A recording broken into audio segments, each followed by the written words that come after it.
In this video, I'm going to show you how I would interpret this CTG. As you know, there are 5 features to be considered when interpreting a CTG, and the first one I'm going to look at now is the baseline. A normal baseline is between 110 and 160 beats per minute. So on this, we want to look at where the baby's heartbeat settles into, so where its baseline is. As you can see here with the red line, this baby's heartbeat has settled down into a baseline of 130 beats per minute, and this is well within the normal range. The second feature that we're going to be looking at then is the baseline variability. So what you want to do is you want to select your portion of the CTG and find out what is the beat to beat variability. So in order to do this, you need to know exactly how much these little boxes account for. So each of these boxes here is 5 beats per minute, and as you know, the minimum variability needs to be 5 in order for it to be categorized as normal.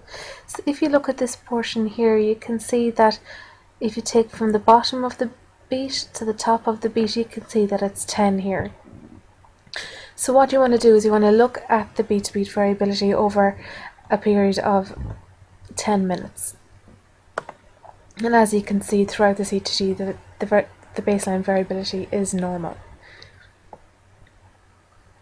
Next, we're going to be looking out for accelerations.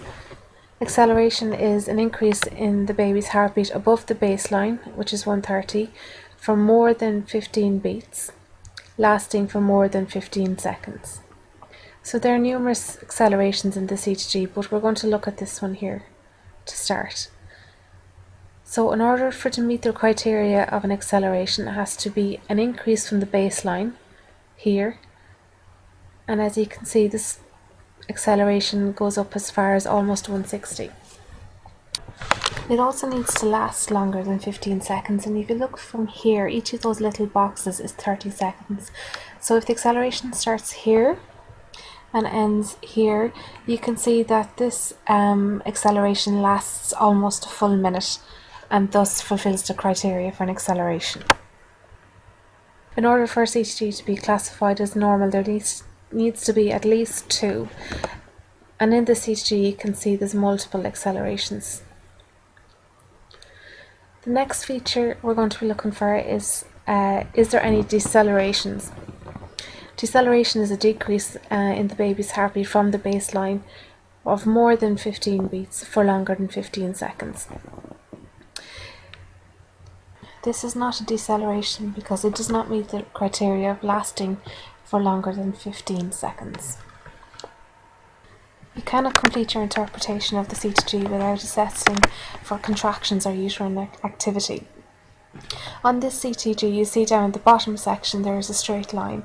It is in this section that contractions or other uterine activity will show up, usually in the form of wave-like activity, displayed here in red. This is not reliable, however, and just because there is no contraction showing up here does not mean that they are not occurring. It could just mean that the toco is incorrectly positioned. So assessing for contractions on the CTG tracing does not replace manual palpation of contractions or uterine activity on the woman's abdomen. You have now completed your interpretation of the CTG, and it is now time to document your findings. This CTG can be categorized as normal. We have found that the baseline is 130 beats per minute. The variability is greater than 5 beats per minute. There are multiple accelerations, no decelerations, and no contractions have been found.